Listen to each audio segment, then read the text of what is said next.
আসসালামু আলাইকুম রহমতুল্লাহ। সম্মানিত ভিউয়ার্স, আল্লাহর এই দুনিয়ায় যে যেখান থেকে আজকের এই ভিডিওটি দেখতেছেন সবাইকে জানাই আন্তরিক শুভেচ্ছা। আজকের এই ভিডিওতে সবাইকে স্বাগত। তো আজকের ভিডিও হচ্ছে পে স্কেল সম্পর্কে।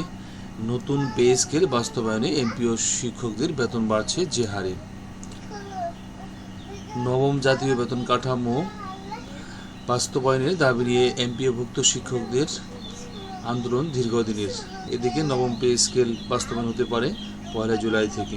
পে স্কেল বাস্তবায়ন হলে বেতন কত বাড়বে তা নিয়ে জোর আলোচনা চলছে শিক্ষক মহলে। পে কমিশনের সুপারিশ অনুযায়ী এমপিওভুক্ত শিক্ষকদের বেতন দ্বিগুণের মতো বাড়বে বলে জানা গেছে। তবে এই বৃদ্ধি 2 অর্থ বছরে হবে বলে জানা গেছে। অর্থ মন্ত্রণালয়ের একটি সূত্রে দৈনিক শিক্ষা.com এই তথ্য নিশ্চিত করেছে। সূত্র জানায়, এমপিওভুক্ত শিক্ষকদের শতভাগ বেতন বৃদ্ধি হলে এবছর 50% পাবেন বেসিকের।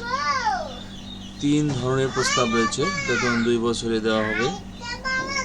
প্রথম বছর 26-27 অর্থ বছরে 50% বেসিকের, আর 27-28 অর্থ বছরে বেসিক বেতনের 50% কম, আর 28-29 অর্থ বছরে গিয়ে আদারসগুলো হবে। তবে একটা দাবি রয়েছে, 50% 2 বছরে, 2 অর্থ বছরে না দিয়ে শতভাগ এই অর্থ বছরে দেওয়া যায় কিনা। এমপিওভুক্ত শিক্ষকদের জন্য বরাদ্দ 45,000 কোটি টাকা আছে, তাতে প্রায় হয়ে যাবে। শতভাগ ধরলে 49,000 কোটি টাকা দরকার।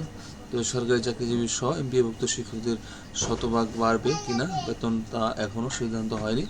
সরকারি চাকরিজীবীদের যে হারে বাড়বে এমপিওভুক্ত শিক্ষকদেরও একই হারে বাড়বে।